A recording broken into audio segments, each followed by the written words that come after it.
the thing that got them to where they are, the thing that made them successful is going to be their Achilles heel. And most CEOs will argue that, hey, the people can't keep up. Nobody gets it the way that I do. How good are you at actually communicating and getting out of your brain and into their head? Super excited today. We have Dusty Holcomb. He is a leadership strategist. He's the host of the Leadership Unlocked podcast and founder and CEO of Arcqus Group. Number one, it's not about you. If you're leading other people, leadership's not about you. Hey, everybody. Welcome back to Making Big Shifts by Marketing Reboot. I'm your host, Josh Anderson, where we talk to real entrepreneurs making really big shifts in the real results to follow.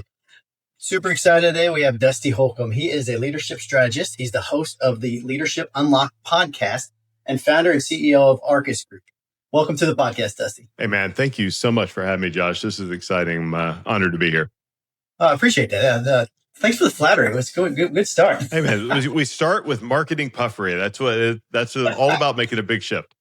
Heck yeah. So let's dive into that. Can you give us like a quick 30-60 spill about your background and then kind of how the big shifts you made to where you're at now and where you're currently at now? Yeah, sure. So, it's funny. I was preparing for this and thinking like the first big shift that I made was I wasn't supposed to be anyone or be any person that did anything other than go into trade school. In fact, I had my first college admissions counselor say, hey, maybe you shouldn't consider college. Maybe you should just go to a trade school. And that's a wonderful career. But I also realized that he was basing this on an inaccurate interpretation of me because I was homeschooled as a kid and just learned by reading.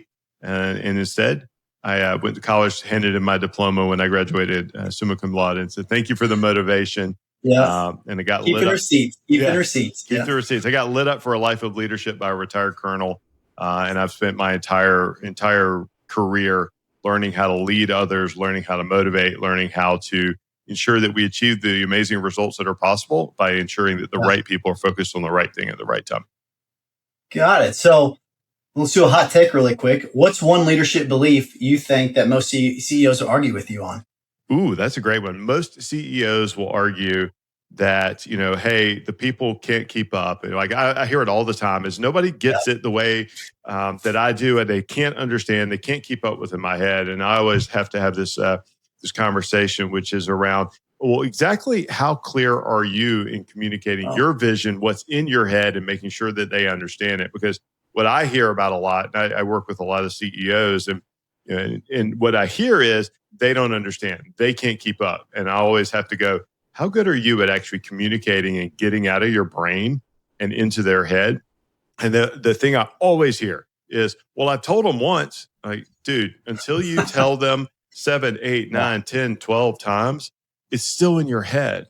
You have to make sure you get it out of there. And, I hear it. And then when they actually test the language and test the tools I give them, they don't argue anymore. Right. There you go. So what kind of tools are you using for things like that? One of my favorites, and this is a process or a practice I developed about, 15 or 20 years ago, is I created this process of writing my own rules of engagement. And I have a leadership rules of engagement playbook. In fact, your audience, I'll give it to you guys as a gift. If you go to myrulesofengagement.com, you can download the entire playbook for free. And what I ask them to do is draft their rules of engagement and give it to their team. And what's really cool about this, Josh, is when people actually do the work and they start to codify some of the things that are in their head, even if they don't share it, they suddenly start working it into their language. They suddenly start communicating much more impactfully. And I always like to tell a CEO or a senior executive, hey, if you can give somebody a secret decoder ring to how you think and decide, will that help them be more effective in their job? And they always say, well, yes, it would. I said, well, then that's what we're going to do. We're going to spend 1 hour drafting your decoder ring, and you're going to give it to your team, and you're going to reinforce it. And when you do, guess what? They're going to show up more effectively, more impactfully, more powerfully, and your job gets easier. Let's give it a whirl. No, I love it. And I think there's a lot to be said about actually writing down your own, say it's rules of engagement or the thoughts about a process like that, even if you do not share them, because it solidifies it, right? And I think that just obviously helps you communicate it. 100%. It's like once you see it, you can't unsee it. But most people don't write them down. I was giving a presentation to a group of CEOs a month or so ago, and this is like 40 or 50 high-powered CEOs in a room. And, I had several of them going, I think my team understands this, but I've never written it down. I said, Okay. And then one of them called me a few weeks later and said, yeah, I checked in. They had no idea that this was important to me. Yeah, no, yeah, right, for sure. That's crazy. So how did you end up starting the Arcqus Group? Where did that come from? Like, what was the shift that propelled that in general? I'd spent, in hindsight, right? You can only learn these things sometimes when you sit back and reflect. Yeah. I've spent my entire life in corporate leadership. So I spent 21 years at the American Automobile Association doing a whole bunch of really cool roles. We were acquired by another AAA affiliate. Great time for me to pivot into my next opportunity. And what I realized is that I have been an entrepreneur my whole life. I was just always doing it under the guise of entrepreneurship, inside of an organization. Yeah. And so when I had this opportunity, I said, you know what? I'm going to go start my own firm. Well, then I got another great opportunity and was the CEO of a company for a couple of years. And then I said, when I exited that organization, I went, now I'm really going to go do this. I'm going to burn the boats. I'm going to go all in, because I was always the cat that would, invest in, a new startup or buy the item from the new up and comer, because I love supporting the entrepreneur. I love that. And when I decided that I was going to start my own firm, I didn't exactly know what I was going to do, but I knew what I was passionate about. I knew what I really cared about and how I thought I could help and serve others. And I started listening to Signal and really, kind of leveraging some of the skills I had developed when I was a CMO a long time ago, of what is the signal in the market that will tell me if there's a place there in the space there. And as I started listening to Signal, I started to get all kinds of affirmation and burned the boats, jumped in with both feet, and haven't looked back. Now, can you still to this day picture that burn the boats moment where you're just like, let's do it, let's just try it? I absolutely can. I was at lunch with one of my favorite people on earth. She's a client now, CEO of a really cool, about $190 million company on their way to $500 million. And I'm on her board, and we were sitting down for lunch. And I told her, this is about 6 months before I decided this. And I said, hey, I think my next chapter is going to involve me starting a leadership consulting practice and really helping, CEOs and key executives take it to the next level, help them, focus their leadership teams, drive their growth and scale. And she almost came out of her seat and said, well, I'll be your first client. And it's like one of those moments where I went, yeah, okay, that's it. And then I was driving back from that lunch session going, I'm hearing, I'm listening, I'm paying attention. Let's go. I love that. So what signals were you constantly seeing in the leaders that you knew, and what were the gaps that you knew you could help with? Yeah, it's interesting. I have always spent my time advising and coaching and listening. And I've had many people over the years say, hey, Dusty, I've loved working with you and for you, because I always felt like you were the center. I was the center of your attention, and that you were invested in my success. And, I was, right. But they worked for me, and, we had relationships where it may be, boss subordinate, but we never acted that way. We always made it very clear that my job was to make them successful. And when I started hearing, thinking about what was next, I had a lot of people that I knew who said, you had left the organization, and reached back out to me years later and say, I have to tell you that this thing you did for me became this magic inflection point. Like I've had a permanent and irrevocable shift in my leadership because of the way you led me through this, or the way you coached me through this. Awesome. In fact, I was just a few weeks ago with a colleague now, and we serve as accountability partners for each other about how we're growing and scaling our businesses. And he shared with me a story from 11 or 12 years ago where I gave him, the impetus to go do something, kind of pushed him to the middle of the room. Yeah. I didn't know it at the time. I had no clue. I was just doing what I do.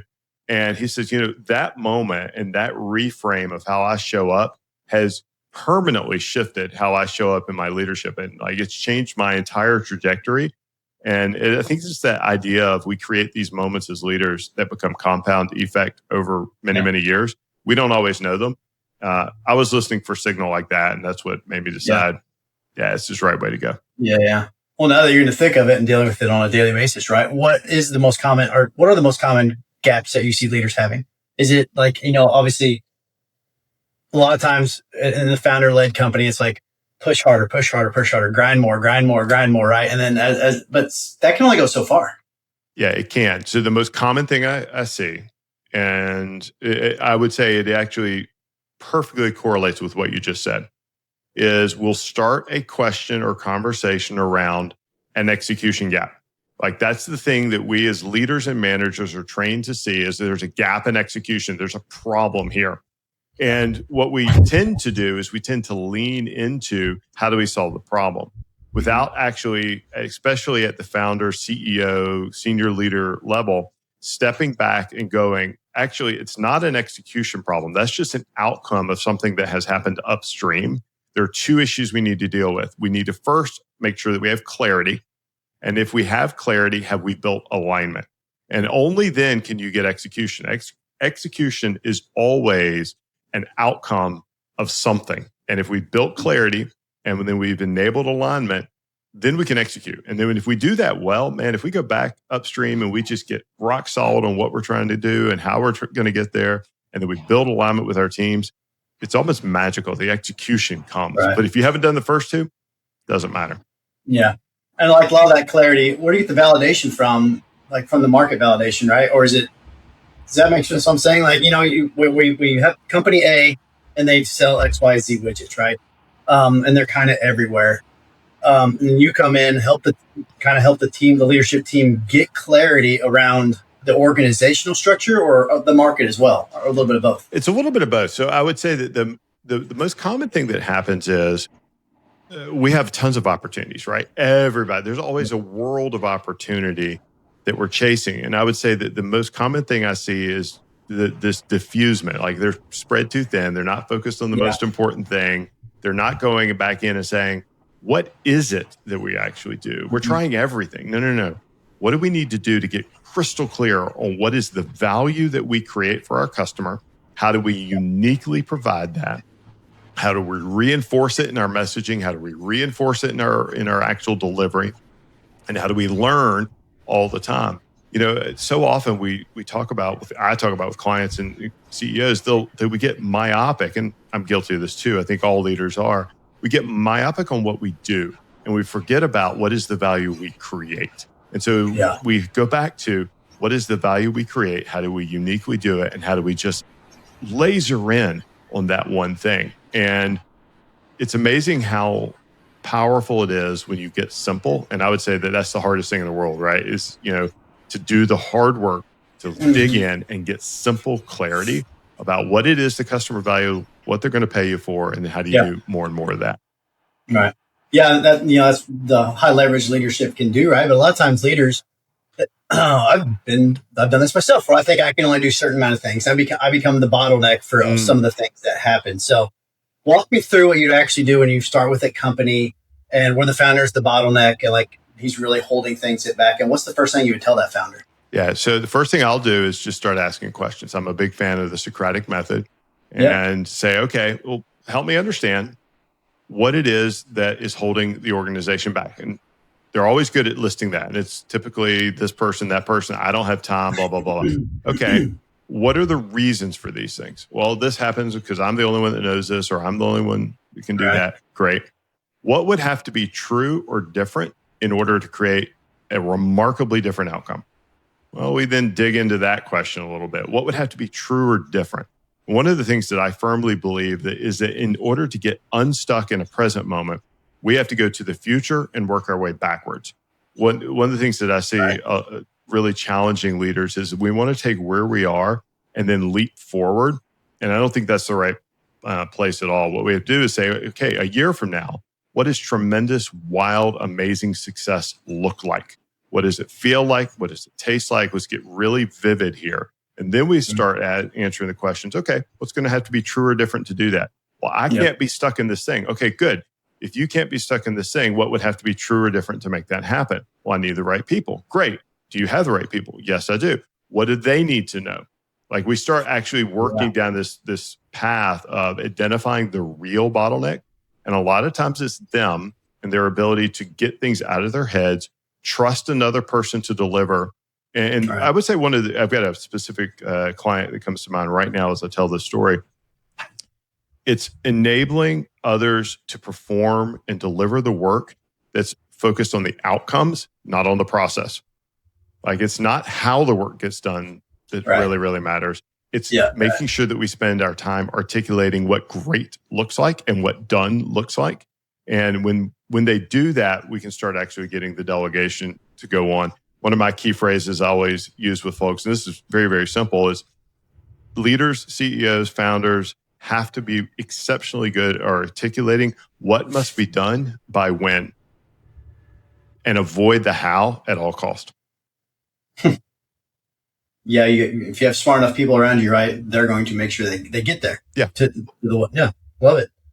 Now, let's go kind of pulling back a little bit to the coaching industry in general. Like if I go to LinkedIn, I see there's a billion different coaches. Like everybody's being like is a coach nowadays, right? So if people are looking for like a leadership coach, strategist, things like that, what sets a good coach apart from everybody that's out there, right? Yeah, there's tons of folks out there, and it actually factored into my research when I was really digging into this and figuring out this is the practice I wanted to start up. I think the thing that really sets someone apart is this a person who's been in the seat and actually done the work versus someone who's actually, who's got a great background, but they haven't actually lived the life. They can advise on how it might be done. I think that's a real differentiator, especially for someone who's looking for a practitioner who's in, a second chapter or really wanting to help and serve others. The other thing is, can someone make it simple? Can they make it easy and actionable? I've had the luxury of having a coach for 25 years in one guise or another. I've got 2 different coaches I work with right now for myself personally. And I've been involved with forum groups for almost 25 years as well in a small group environment. And it's so important to have someone who can help you see around the corner or not buy into your own BS.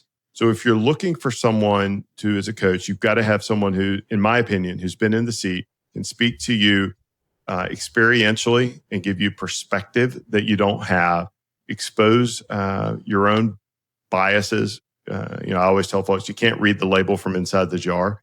You need somebody that will be able to call you on your own BS, that you can be incredibly direct and candid with you, but in a way that's, filled with love and grace. And, it's about what you want as a person. And in fact, I tell anyone when I'm talking to them, if they're talking about working with me one-on-one, I'm like, hey, this has to be a great fit for you. It's got to be a good relationship. You've got to be comfortable being challenged. Because if you're not, we're not going to work well together. And I don't want to waste your time and money. And I don't want you to be, wasting mine. I want this to be mutually accretive and value added. So looking for someone who matches your values, looking for someone who has the experience set you need, and then looking for someone who will challenge you. And I think that's what a great coach does. Yeah, I have a coach, Wendy Harrell. She's listening, Wendy. I gave you a shout out. But she's great because she challenges me all the time, right? I think that is like one of the biggest things. Like she does it in like you said, a loving, appropriate way, right? But like just to have that pushback instead of like, I know tons of people are using AI as in like, for strategy, things of that nature, but I feel like it always just coddles people, right? So like, a real coach can really push you to bigger and better things. Yeah, and the AI is such an interesting space and place right now. In fact, it's one of the things that I've had a lot of my clients and folks that I know really push me on, because I use a ton of agentic AI and multiple agentic stuff. And I think there's a real dearth of leadership in the world right now, specifically as how people are thinking about leveraging AI as a tool, especially with agentic AI, way different than generative AI. And if we're just using it as a call and respond, which is how I think people use it in a coaching mindset, what do you think I should do? As opposed to really understanding how to use the tools with our teams. The ones who have great leadership chops of people will be the ones that are most successful leading in an agentic enterprise. Right. And it comes back communication, timelines, goals, right? Kind of like the 3 pillars we've talked about already, right? Yep. And if you lead the agents the same way, it works. Yeah, for sure. Now let's go back to like leadership and leadership coaching. We've already talked about, like some of the issues you commonly see when you start on with new companies, right? But is there things you just have to continually, beat people over the head about, like blind spots people continually have as a leader that you see it almost everywhere you go? Yeah, now it's the same one I was beaten over the head with maybe 15 or 20 years ago, and I still have to remind myself of this. The most common thing, and anyone who's ever worked with me will laugh when they hear me say this, it's when you're tired of talking about it, it's only starting to sink in. And when we work with leaders and we work with leadership teams, that's the most common thing I have to remind folks, and I have to remind myself, is that it's in our head. We hear it on a loop 24/7, 365. We get it, and we don't understand why we have to say it more than once or twice or seven times. And you just have to say it so often until it echoes. And so when it's being said, whatever it is, vision, purpose, values, mission, whatever, when it's being said, when you're not in the room, as if you had said it, or even better, then you know it's stuck. But that's the most common thing is that I hear is people are, why do I have to keep saying the same thing? Because you do. And I had a mentor literally beat me over the head about it because I was griping about the same thing about 20 years ago. And he said, you have to understand your job as a leader is to connect the dots for the people that you lead. And the only way you can do that is be consistent in the message and say it over and over and over again until it's their message and not yours. Right. Nice. Love that. Now, a lot of listeners for the podcast, you know, they may just started their first company. They're in small startups, things of that nature. Are there any like leadership secrets or fundamentals that they can put in place at the very foundational aspects of their company that will set them up for success? Yes. First principle, number one, it's not about you. If you're leading other people, like leadership's not about you. It's about ensuring that people are successful. That may mean you don't have the right people or they're not in the right seat. But like number one, if you want to be successful as a leader, leadership is not about you. The second thing I would say that if they want to set themselves up for success, especially as they're founding a company or getting started, the more time you spend getting extremely articulate about what great looks like and identifying that, then you can cast that into your organizations. And when you cast that into your organizations, people will deliver. And the less ambiguity you have about what great looks like, the more successful you will be. The more ambiguity you have, the more friction you introduce, the more waste you introduce, it just will not work and it will not scale. I love that. Yeah. I think, you know, being crystal clear on what great is that's foundational. I love that. We for Marketing Reboot, my company, you know, we continually push clarity as well. So traction is more important than addition half the time, right? That's what we continually push.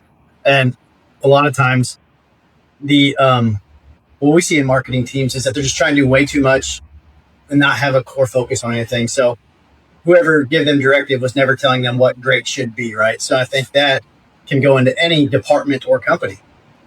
It absolutely can. And it is, I don't care if I'm working with a CEO of a $10 million startup trying to get to 100, or, you know, somebody who's running a $250 million company on the way to $1 billion. Like that's a first principle that gets really, really muddy as time goes by. And I've seen it at every level of the organization. Yeah. So what is your favorite kind of clients and companies to work with? Like what stages? What do you thrive at? I thrive with someone, and it's less about revenue and it's more about the inflection point. Are they on a path to hit another growth stage of growth? Is it, you know, they're at 10 going to 100, they're at, you know, 20 going to, you know, 80, whatever the number is. And most of the clients that I enjoy working with and that really create the most value for are those ones that aren't just in a status quo mode. They are really looking to hit something, a big something, 10x, 4x, whatever the number is. And here's why I think it really matters. They recognize that they don't have all the answers and they need perspective. Right. You know, I have actually in my onboarding, you know, pre-work, I always have a hungry, humble, and smart assessment. And so the leader and leadership teams that I want to work with and I can create the most value for are those that are an inflection point in their growth. And they recognize that to get to that next level, the thing that got them to where they are, the thing that made them successful is going to be their Achilles heel. And they need to help, need someone to help them navigate that and get to their next level. So those, it's industry agnostic. I've got clients in construction, in the trades, in financial services, service organizations. It's really about trying to get to a massive step forward, and they're ready, willing, and able to make a shift personally. That's amazing, because I had Barry LeBeau on last week of the podcast, and I asked him almost the same exact question as you, and his 3 things he said he loves seeing, I still have it written down here on my whiteboard, is hungry, humble, and vulnerable. It's like almost exactly that's actually pretty uncanny. That's cool. Yeah, it's I give Patrick Lencioni full credit for having written that in the Ideal Team Player, but it's so important, and I think it's either going to be the great unlock for a leader, or it's going to be the thing that bottlenecks them to where they are. Right on. Well, Dusty, tell us about what you have going on. Tell us about your podcast. Tell us about your business. Thanks, man. Yeah, so Leadership Unlocked is our podcast. Started a year ago. Actually, as we record this, we are at our 1-year anniversary. Nice, congrats. Thank you. It's been a labor of love, and I'm delighted with it. We're top 3% of podcasts globally now, and it is all about having conversations with leaders and really extracting the lessons that they've paid a lot of tuition to get, so that other people can learn from it. It's not all CEOs. It's not all corporate leaders. I've had the former strength and conditioning head coach for the Miami Heat on before. I've had clinical psychologists. I've had a Hollywood stunt man. I've had a very wide variety of guests, all so that we can create leadership lessons that allow people to get better at their craft. Which I'm a firm believer that leadership is not something that is a learned behavior. It is not something that you're born with. It's a behavior of learning. And so that means we're always working on our craft. So that's Leadership Unlocked. Love it. Super, super jazzed about it. I'm working on my very first book right now, getting ready to launch that later this year. It's about this intersection of leadership in the age of agentic AI and how people need to shift their thinking. In fact, they get to platform up from the skills that have made them successful leading people and applying those same skills in leading organizations that are agentically enabled. So I'm really excited about that. And ultimately, at the end of the day, it's all about unlocking incredible potential in other people and other organizations. Love it. All right, so as we wrap this up, one more question for you. So there's a founder listening right now. He's probably working 70, 80 hours, right? And every decision he has to, it goes through him or her. And they keep telling themselves, whenever things calm down, I'll hire somebody to take care of this, right? Or once things calm down, I'll do this. Yes. But what do they need to start doing on Monday morning? What's the one thing they can start doing now before things actually calm down? Because they never will. Yeah, the one thing you can do on a Monday morning is sit down.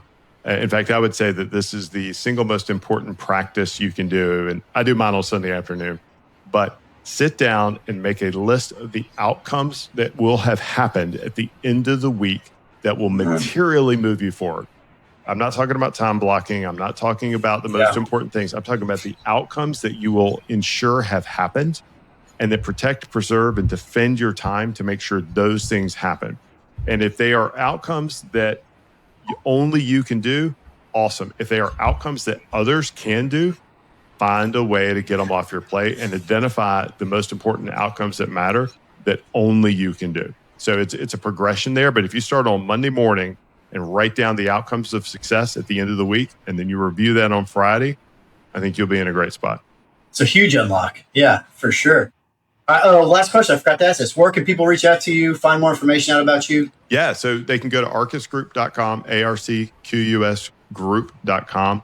And then, like I said at the beginning, if your folks would like to take and deploy the rules of engagement into their organizations, it works whether they're just leading themselves or they have teams of 1,000. Then go to myrulesofengagement.com. You'll get the whole playbook. I include a complimentary executive disc assessment as part of the process. Nice. It's a $500 assessment, but I'm so passionate about helping leaders unlock their own capabilities and that of their teams that I've included it in that bundle. So that'd be the place to start. Go to myrulesofengagement.com, download the playbook, get the free assessment, and start leading better the minute you complete it.